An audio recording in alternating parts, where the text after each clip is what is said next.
सोनामुखी, हरड़, मुलेठी जैसी अनेक जड़ी बूटियां और हजारों वर्षों का प्राचीन आयुर्वेदिक ज्ञान इस एक बोतल में समाया हुआ है। कायम टैबलेट, आपकी खुशियों का साथी।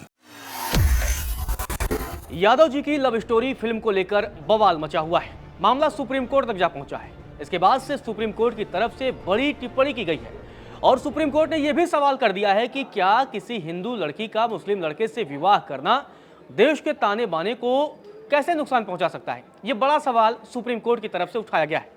आपको बता दें कि मामले की सुनवाई जस्टिस बीवी नागरत्ना और जस्टिस उज्जवल भुइयां की बेंच ने की है।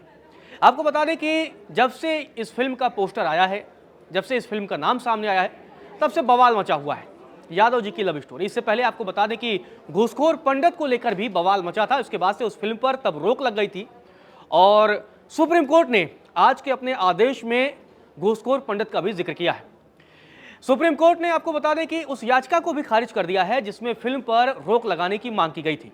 याचिका को विश्व यादव परिषद के प्रमुख की तरफ से दाखिल किया गया था, लेकिन सुप्रीम कोर्ट ने सीधे तौर पर इस पूरे मामले पर सुनवाई करने से इनकार कर दिया और याचिका को खारिज कर दिया। मामले की सुनवाई करते हुए सुप्रीम कोर्ट ने कहा कि क्या हिंदू लड़की का मुस्लिम लड़के से विवाह करना राष्ट्रीय ताने बाने को नष्ट करता है।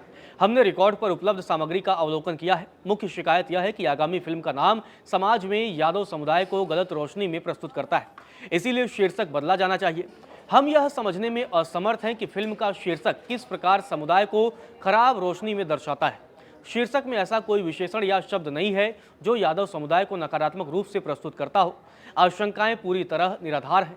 घूसखोर शब्द का अर्थ भ्रष्ट होता है, जिससे एक समुदाय के साथ नकारात्मक अर्थ जोड़ा जा रहा था, जबकि इस मामले में यादव समुदाय के साथ कोई नकारात्मक अर्थ नहीं जुड़ा है।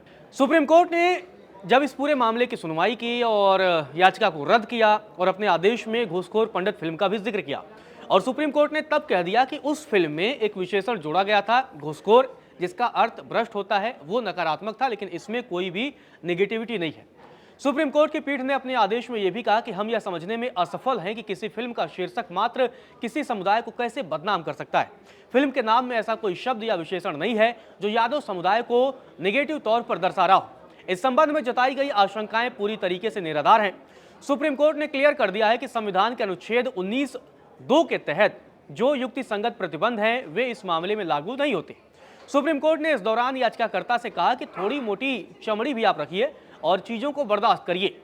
सुनवाई के दौरान याचिकाकर्ता के वकील ने इस पूरे मामले पर अपनी दलील रखी और कहा कि फिल्म अभी रिलीज नहीं हुई है और यदि रिलीज के बाद वास्तव में कुछ ऐसी चीजें फिल्म में होती हैं जो लोगों की भावनाओं को आहत करेगा तो उन्हें पुनः अदालत में आने का परमिशन मिलना चाहिए। ये मांग की है याचिकाकर्ता के वकील ने। याचिकाकर्ता के वकील ने यह भी दलील दी है कि फिल्म में लड़की के चरित्र को जिस तरीके से दिखाया गया है, दर्शाया गया है, वह आपत्तिजनक है और किसी महिला को इस तरह प्रचारित नहीं किया जा सकता है। उन्होंने क्लियर कर दिया कि वे किसी समुदाय के बीच विवाह का विरोध नहीं कर रहे हैं। हालांकि कोर्ट ने कहा कि यह फिक्शन है, यह कोई रियलिटी नहीं है। अदालत ने यह भी संकेत किया है कि सामाजिक विविधता और व्यक्तिगत स्वतंत्रता को संदेह की नज़र से देखना संविधान की भावना के भी खिलाफ है। गौरतलब है कि इस फिल्म को लेकर लगातार विरोध होता जा रहा है। सोशल मीडिया पर भी लोग कई तरीके से सवाल उठा चुके हैं। आरजेडी के नेता और भोजपुरी के स्टार खेसारी लाल यादव ने भी इस फिल्म के शीर्षक को लेकर सवाल उठाया था और लगातार इस फिल्म के निर्माता और इसमें काम करने वाले कलाकार लोगों के निशाने पर हैं, ट्रोलिंग का शिकार हो रहे हैं। कई लोगों का ये कहना है कि जानबूझकर किसी जाति और किसी समुदाय को बदनाम करने की इस फिल्म के जरिए कोशिश की जा रही है।